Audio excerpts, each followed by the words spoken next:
bands.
Dun da da da dun da da da dun da da da dun da da.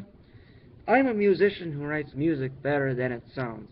These are the words of a man who Nicholas Vasoni, the author in the Encyclopedia of German Literature written in 2006, describes as a master of self-promotion, a cult figure who created his own dynasty and festival that continue to honor his memory. In other words, Richard Wagner, the legendary archetype in 19th century European culture, history, and the arts, who I will be speaking about today. However, I did not do any encounters with Wagner. I never met him. I've not lived in 19th century Germany, so I did not get to know the individual personally. However, I did do research on Wagner through reputable encyclopedias, websites, and even a peer-reviewed journal. I decided to before I researched Wagner, I didn't know much about him besides he was a composer from Germany who wrote Ride of the Valkyries.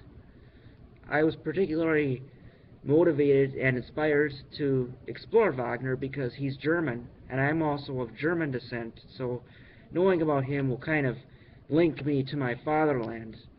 I also am fascinated with anything German, like German history, German literature, German language, German people, anything German. Also, one thing that I have in common with Wagner is Wagner, according to Europe, the Encyclopedia of the Age of Industry and Empire, written in 2006, Wagner did not know who his real father was. He did fear that he might be Jewish, which was very concerning to him because he resented the Jewish people.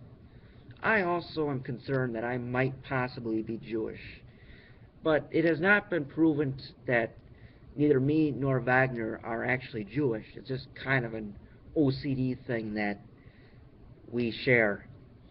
You might be thinking, Wagner is a dead musician who wrote dead music, so why speak to him to a 2015 audience?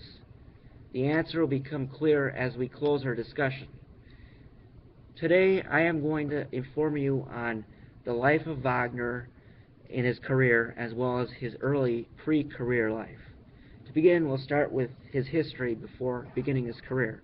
Wagner, according to biography.com, Wilhelm Richard Wagner was born 22 May 1813 in Leipzig, Germany. Parents were Friedrich Wagner and Johanna.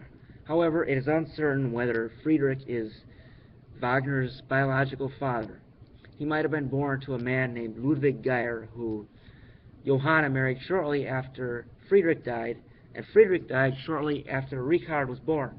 However, biological father or not, Ludwig Geyer was the man young Richard knew as his father, and he also instilled in him a passion for theater. And at age 16, Wagner wrote his first musical composition. However, as a child, he did not have an interest in music, but he did enjoy writing poetry and had an interest in arts, drama, and theater. It was in 1833 Wagner was a choir master, and that same year he wrote his first opera, The Fairies. It can be said that Wagner was inspired by a German composer before him that you probably are all familiar with, Ludwig van Beethoven, according to World Encyclopedia website. Now we'll look at Wagner's later career, since we have some background information of him. In 1834, Wagner was a conductor in Magdeburg. 2 years later, he married Mina Planer. That same year, he wrote Das Liebesverbot. In 1845, he wrote Tannhäuser, which, according to Encyclopedia.com, was his first successful opera. In 1849, Wagner was expelled from Germany because of his anti-Semitic political views. Wagner was a very opinionated man, and his opinions were often controversial. During that time, he resided in Switzerland. However, this did not stop Wagner from his rabid anti-Semitism. At that time, he wrote his famous anti-Semitic essay, Das Judentum in Musik, a criticism of Jewish influence in music and the arts. It was also during that time that he wrote his famous Ring series, which consisted of Das Rheingold, Valkyrie, which was the tune that I started with, Siegfried and Götterdämmerung, which is inspired by Germanic mythology. 1860, Wagner was allowed to return to Germany. Let's flash forward to 1882. Wagner wrote his last opera, Parsifal. Wagner was sensing his impending death at the time, and according to Nicholas Vassizoni, he identified this as the musical and ideological consummation of his life's work, a farewell to the world stage. The Journal of German History declares that he composed it for the Festival Theater in Bayreuth and insisted it only be performed in Bayreuth. Wagner died in 1883 in Italy a year after that. For 30 years after Wagner died, his copyright was lifted and the musical was performed in other areas. However, enthusiasts of Wagner still say that Wagner's wish should be respected. Parsifal was a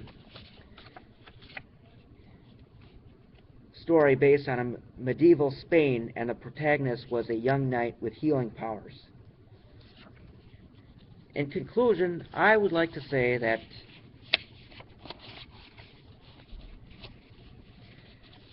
you have been informed about Wagner and his compositions and the connection between arts and it can be said that Wagner wrote music better than it sounds. The same can be applied to speaking. If you speak better than it sounds, you'll be admired in the high opinion of Wagner. There's so much singing is speaking